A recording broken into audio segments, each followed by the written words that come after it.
Recently, I was watching a debate on the Trinity between Dr. James White and Pastor Roger Perkins from back in 2011. The debate was between the Trinitarian position held by Dr. James White and the Oneness Pentecostal position held by Pastor Roger Perkins. The debate is absolutely fantastic. There'll be a link in the description below for those of you who are interested in watching all of it. It is 3 hours, so be prepared to give a lot of your time to the screen, but it is definitely worth it. Now, during the course of this debate, a very interesting point was made by Pastor Perkins as to why Trinitarians and Oneness people disagree. Fundamentally, Mr. Perkins said, we have a difference in our approach to hermeneutics. I'll let him explain the rest. There are paramount reasons of why we have such a vast difference.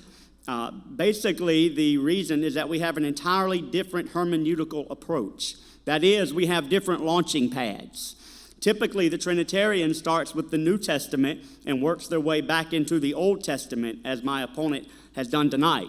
That is, Trinitarians usually begin with the plurality of the New Testament distinctions of Father, Son, and Holy Spirit, and then they end with the same plurality because they begin with a plurality. So, Trinitarians end with a plurality because they begin with a plurality.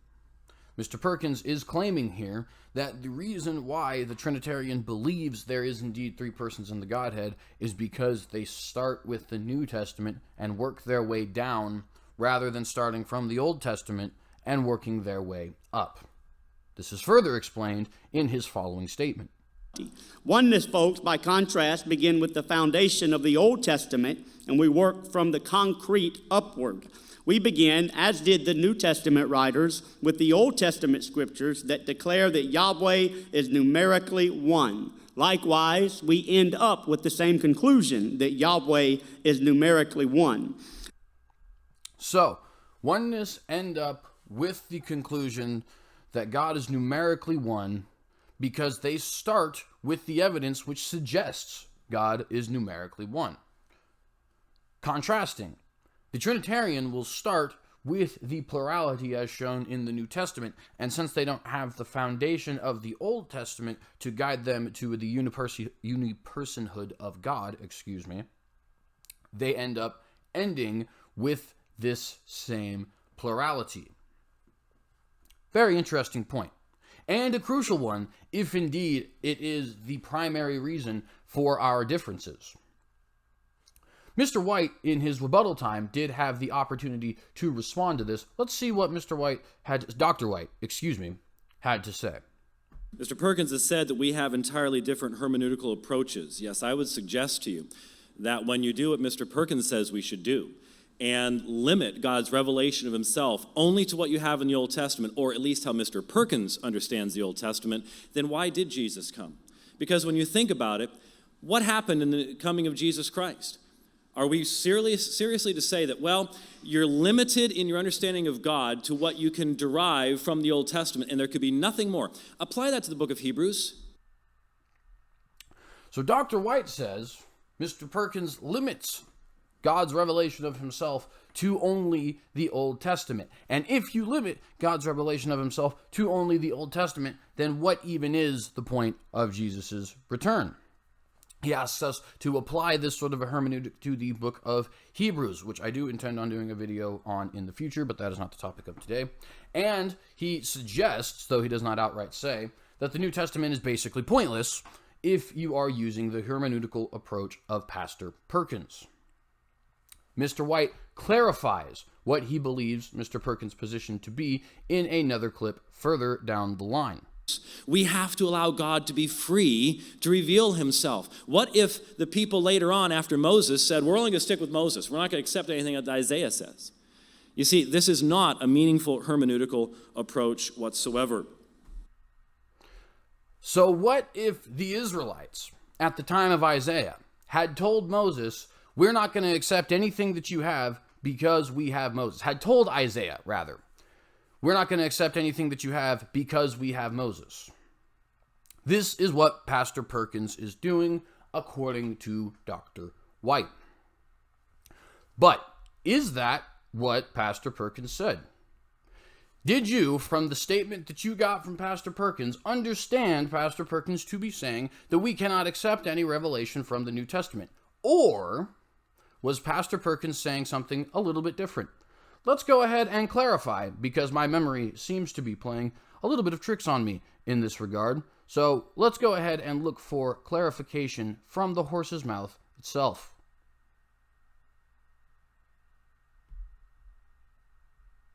Are paramount reasons of why we have such a vast difference. Basically, the reason is that we have an entirely different hermeneutical approach. That is, we have different launching pads. Typically, the Trinitarian starts with the New Testament and works their way back into the Old Testament, as my opponent has done tonight. That is, Trinitarians usually begin with the plurality of the New Testament distinctions of Father, Son, and Holy Spirit, and then they end with the same plurality because they begin with a plurality. They end with plurality because they begin with plurality. Dr. White says this is Mr. Perkins limiting the revelation of God to only the Old Testament. And he compares it to an Israelite telling Isaiah, "We will not accept your doctrine because we have Moses." But that is not what Pastor Perkins is saying. It's plainly obvious to everybody who was listening that what Pastor Perkins is saying is that new revelation does not, and in fact cannot, if it is to be called revelation, contradict that which has come before it. To use Dr. White's exact same analogy, imagine Isaiah comes up to the Israelites and says, in reality, there's actually two gods. You see, God has a wife, and he hangs out with her, and you must give her worship as well. Would the Israelites be justified in saying, no, you see, we have Moses and a few of the other prophets, and that's not accurate. That's not the revelation that we have received from God. Or would they be forced to recognize this false version of Isaiah as a prophet of God simply because he was claiming so? No, of course, we all know that new revelation cannot radically alter that which has come before it. Isaiah builds upon the foundations which Moses has already set. Likewise, the New Testament builds upon the foundations that the Old Testament has already set. This is not the same as telling somebody, I will not accept your doctrine because I already have some. To give a real-world example, the Mormons in the Book of Mormon have an entire Book of Mormon. Is the argument from the Christian to be that we cannot accept the Book of Mormon because we already have the Bible? Or is the argument from the Christian to be we will not accept the Book of Mormon because it contradicts the Bible? There's a difference between adding revelation to clarify and adding revelation to completely upend that which has come before it. But you don't have to take my word for it. You can take Dr. White's word for it in the exact same debate when he accurately represents Pastor Perkins's position. It is said the Old Testament saints, if the Trinity is true, the Old Testament saints did not know who they worshiped. That is not true. God had revealed himself to them up to a certain point. But this again leads us to the exact same problem I noted before. If you limit the New Testament revelation the way that Mr. Perkins is limiting and saying, no, we see Unitarianism in the Old Testament, so that's what the New Testament has to be saying, then you've destroyed all the further revelation that comes out in regards to the very gospel itself. So this time he says, we see Unitarianism in the Old Testament. Therefore, that must be what the New Testament is saying. Now, it's interesting that he actually represents the argument correctly in this regard, because as we have already shown, this is definitely, assuredly, unambiguously not the same thing as saying we will not accept your revelation because we have another. You see, at first, Dr. White was trying to tell Mr. Perkins and the audience, what you're trying to do is limit God's revelation of himself to strictly the Old Testament. Now, Dr. White seems to represent the position of Mr. Perkins more accurately when he says we see Unitarianism in the Old Testament, therefore the New Testament must be Unitarian. Of course, attributing those words to Pastor Perkins. Ladies and gentlemen, let me say plainly and bluntly, if we see Unitarianism in the Old Testament, there is nothing else that can come in the New Testament. Likewise, if we were to see monotheism in the New Testament, or in the Old Testament rather, it is not even possible that the New Testament could speak polytheism and be considered of the same faith. I would ask Dr. White, do you believe that the New Testament, or any further revelation for that matter, has the ability to upend and completely destroy the previous foundations upon which it was built? Do you believe that God's further revelation actually contradicts his former revelation? Do you agree that we should have some kind of a Muslim doctrine of abrogation or something along those lines? Also, do you recant your previous accusation against Mr. Perkins, saying that he limits the revelation of God to only the Old Testament, when here in the exact same debate, you admit that that's not actually the position he's having, but rather he is saying we see Unitarianism in the Old Testament, therefore, in order to avoid contradiction, that is what the New Testament must say as well. Now, interestingly enough, there is a point here that Dr. White is going to make in order to quote-unquote prove that just because we see Unitarianism in the Old Testament, that does not necessarily mean it will be so in the New Testament. Let's see what this proof is, and see if we might be convinced that indeed God does give further revelation to upend that which was former revelation. For example, the Old Testament said that the Old Testament priesthood, the Levitical priesthood, is perpetual. It's eternal. I can guarantee you there are no Levitical priests at Mr. Perkins' church. The Levitical priesthood is eternal, but there are no Levitical priests in Mr. Perkins' church. Ladies and gentlemen, why is this completely ridiculous? Well, for one, as Dr. White is fully aware, it's completely ridiculous because the covenant made with the Jewish people is not the same as the covenant made with the Gentile people through Christ. Just as we don't have to shave the sides, or not shave rather, the sides of our heads, just as we do not have to go to the temple to sacrifice, just as we do not have to strictly observe the Sabbath or forego the eating of pork and shellfish, we also are not required to have Levitical priests in our churches. Why? Because we're not Jewish. We're Christian. This should be plainly obvious to all who are biblical scholars, and dare I say it is plainly obvious to Dr. White every time he has a discussion that is not this particular one. Let me say this bluntly again. There is no reason why a Levitical priest would be in the church of Mr. Perkins, because the Levitical priesthood is for the Jews. But the objection is raised. Well, it did say that the priesthood was eternal. I don't recall seeing any sort of a rabbinate or any sort of a Jewish priesthood. So doesn't this mean that new revelation from the New Testament still can upend old revelation from the Old Testament? Isn't Dr. White's point still made? Not at all. Two separate issues that we need to get into. One that is a theological issue with Dr. White's point, and two will just be an outright disproving of it. The theological problem with Dr. White's point here is basically that he is claiming the Bible can contradict itself. The Bible can abrogate its old teachings. The Bible, is not here for the benefit of all mankind at all times, but rather is limited to a certain folk at a certain point in time, and as soon as we're able to get rid of that, then we no longer need to read it. Sounds an awful lot like Darby, John Nelson Darby. I would argue that if you need to make the point that the Bible contradicts itself and upends its own foundations, in order for you to make a meaningful approach or make a meaningful debate point in your argument, then your argument, or the side of the argument that you're on, rather, is not correct.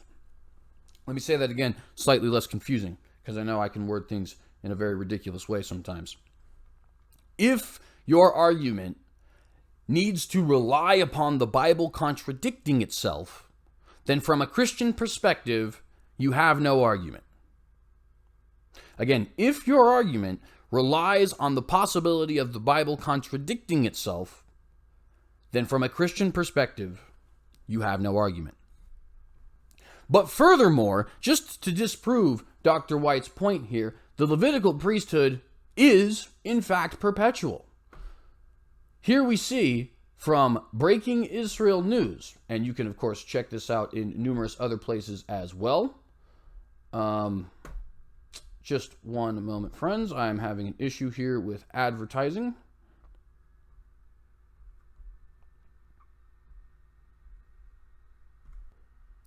Sorry about that, friends. Anyways, to disprove Dr. White's point here, we see DNA studies, and this is from Breaking Israel News. You can check this out at numerous other sources, including but not limited to Wikipedia, Chabad, and Haaretz. But we're going with the BreakingIsraelNews.com article. DNA studies trace Jewish priestly lineage from biblical times. Notice it even quotes the exact same quote from Deuteronomy that Dr. White is referencing. For the Lord your God has chosen him out of all your tribes to stand and to serve in the name of the Lord, him and his sons forever. Deuteronomy 18:5. Scientists have discovered a gene which can be traced from the biblical figure of Aaron, the high priest, or Cohen, of the Jewish people, to a segment of the Jewish population today, which carries the priestly lineage. The nation of Israel's priestly class, which is passed down from father to son, began with Aaron in Exodus 28:1. Despite 2,000 years of diaspora, modern science has now proved that the biblical concept of Kohanim has genetic evidence which has allowed the priestly heritage to maintain its integrity, leading to speculation that when the third temple is built, modern-day Kohanim will be fully qualified to preside over the rituals and rites of the holy altar. Originally, the firstborn of Israel were intended to serve God after he saved them from the plague that killed all of the firstborn sons in Egypt. When the firstborns participated in the sin of the golden calf in the desert, Exodus 32, they disqualified themselves from serving in the Jewish temple. The tribe of Levi, the tribe of Moses and Aaron, refrained from this sin, so they took the place of the firstborn, serving in the tabernacle and later in the temple as musicians and guards. Aaron, the brother of Moses, was chosen to be the high priest, and his 4 sons were appointed after him. The title of Cohen is patrilineal, passed from father to son. In some ways, despite various honors allocated to Kohanim, this was not a desirable position. Serving in the temple meant not receiving a portion of land in Israel and also included many restrictions. Priests are not permitted to marry divorcees or converts, and they are also forbidden from coming into contact with the dead or from entering cemeteries. However, the position also brought certain benefits, such as receiving a portion of the tithes, which were only permitted to the priests and Levites and their immediate families. While it may sound like a bit of science fiction, geneticists have verified the link which connects the present-day group of men classified as Kohanim to the biblical figure of Aaron, who lived over 3,000 years ago. Demographic studies have shown that Kohanim have always represented approximately 5% of the total Jewish population. I would quickly point out that many of you are familiar with last names of Jewish individuals like Koch, Cohen, Kahana, and etc. These are last names that derive directly from the ancient priestly caste of Kohanim. Continuing with the article. According to Jewish law, Jewish identity is determined by the religion of the mother, but the priestly designation and tribal identity have always been determined by the father. Since the designation of being a Levite or Cohen is passed from father to son, the gene is found on the Y chromosome, which is inherited from the father only. Genetically speaking, women have 2 X chromosomes, one from each parent. Men have an X chromosome inherited from their mothers, as well as a Y chromosome, which is inherited from their fathers. All direct male lineage shares a common haplotype, which, in the simplest terms, is a specific group of genes that the offspring inherits from one parent. Since H chromosomes are passed from father to son, all Kohanim males, in theory, should have almost identical Y chromosomes. Here we get to the good evidence. The Cohen hypothesis was first tested by a Professor Karl Skorecki, himself a Cohen of Ashkenazic descent, at the Rambam Technion Medical Center in Haifa in 1997. He tested for two distinct Y chromosome markers, YAP and DYS19, labeling it the J1 Cohen modal haplotype. A particular genetic marker on the Y chromosome, YAP negative, was detected in 98.5%. Let me say that again. A particular genetic marker on the Y chromosome, YAP negative, was detected in 98.5% of the Kohanim and in a significantly lower percentage of non-Kohanim Jews. The haplotype was also found in other groups that had no clear connection to the Jewish people or the priestly heritage, but Jews had a significantly higher proportion of full haplotype matches. The source for the gene was clearly in the Middle East, as it was found with a higher frequency among Bedouins, Jordanians, and Yemenites. It also became clear from the study that within the group identified as Kohanim, there were several different lineages. The results have limited implications, though the correlation is undeniable. Since it was found in both Ashkenazic and Sephardic Jews, the genome... excuse me really quick, there is a video playing. Continuing with what we were saying here. Since it was found in both Ashkenazic and Sephardic Jews, the genome predates the split in the communities which occurred around 1000 AD. Based on the mutations found in the gene, scientists placed the original Cohen, the first common ancestor, at approximately 3,300 years ago, a timeline that fits neatly within the biblical parameters of the lifetimes of the first priestly family. There are many disputes surrounding the Third Temple and much work to be done before it can become a reality. By the way, I'm not commenting as to whether or not I think it should become a reality. That is for a different video. However, as hundreds of Kohanim, Jewish priests, gather at the Western Wall on the third day of the Jewish holiday of Sukkot, or Tabernacles, to bless thousands of Jews in a tradition passed down for millennia, the scientific proof of the legend of the Jewish priests shows that one thing is sure: the Kohanim are here and ready to begin work.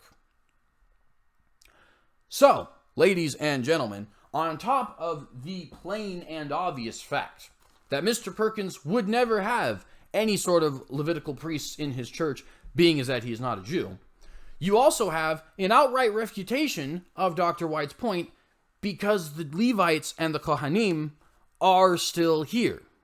In fact, as I said earlier, they have been rabbis for generation upon generation, with the last names such as Koch and Cohen and Kahana spelt with an A rather than an E, and etc. So, what are we having here so far, friends? We see the accusation against Mr. Perkins that he limits revelation of God to only the Old Testament. We see clarification as to what Dr. White means by this accusation when Dr. White says, imagine if the Israelites said to Isaiah, we will stick only with Moses and will not accept your revelation. But we've seen plainly that this is not true. This is not what Mr. Perkins is claiming, nor is it even Dr. White's understanding of what Mr. Perkins is claiming, as shown later down the line.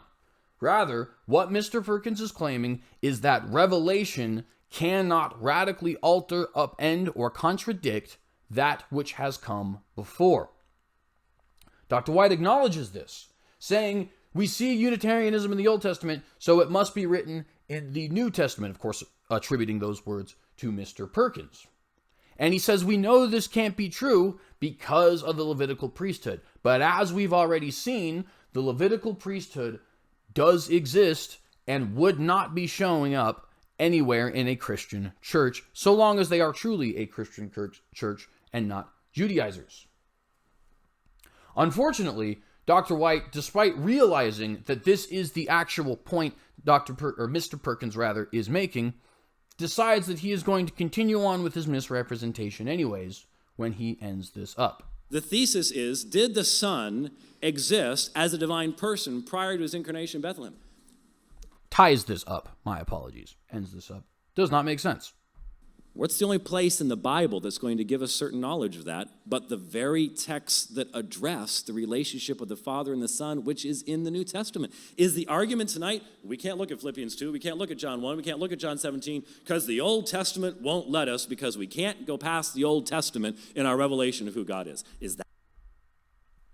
Is the argument, he asks, that we cannot go past the Old Testament and look into the New?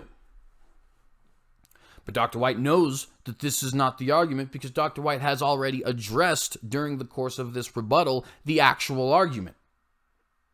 So my question is, why is Dr. White misrepresenting Pastor Perkins' argument? It's about this time that I should make perfectly clear that I am a James White fan. I do not see this as a way to tie him up or anything like that, and though he would probably call me and Mr. Perkins a heretic, I personally think this is an in-house issue. However, I do think it is definitely worth noting that the response to Mr. Perkins' claim, namely that we have this fundamental difference because of our starting points and where we build our foundations, the fact that Dr. White's response to this was A, to misrepresent the point, B, to go ahead with the point representing it accurately, but not actually explaining why he believes the Old Testament can be contradicted by the New Testament, in fact, going as far as to give an outright incorrect example. Then, C, he returns to his misrepresentation of Mr. Perkins' argument. I end this with 3 questions to you. Number 1, if you have to, even amongst great, honorable, and incredibly intelligent scholars, misrepresent the position in order to make your point, doesn't that prove your point wrong? Number 2, is it the belief of Dr. White that if we were to see Unitarianism in the Old Testament, that it could be contradicted in the New Testament? To put that a little bit more succinctly, is it the belief of Dr. White that new revelation can upend, contradict, and get rid of, abrogate, if you will, old revelation? Let me ask that again. Is it the position of Dr. White that new revelation can abrogate old revelation?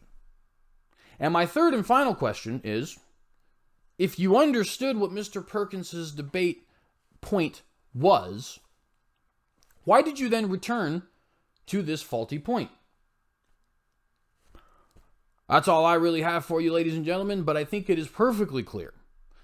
And even Dr. White would agree, as is shown in his debates against Muslims, and his debates against Mormons, and his debates against Jehovah's Witnesses. I know he would agree.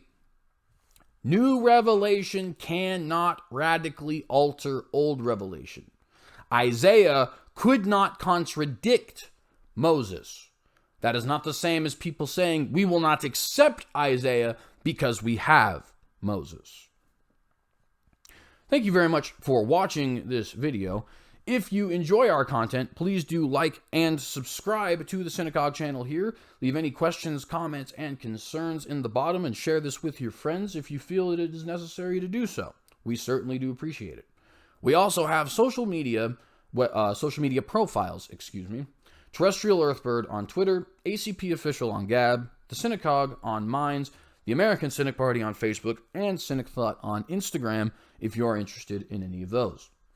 You can join our religious debate club in Facebook as well if you are interested in debating with people who are a little bit more serious about the debates than your average online blogging group. Links to all of these social media, as well as the sources we have here, will be in the description. But I end with this. What does the Bible say about contradicting? I marvel that ye are so soon removed from him that called you into the grace of Christ unto another gospel, which is not another, but there be some that trouble you and would pervert the gospel of Christ.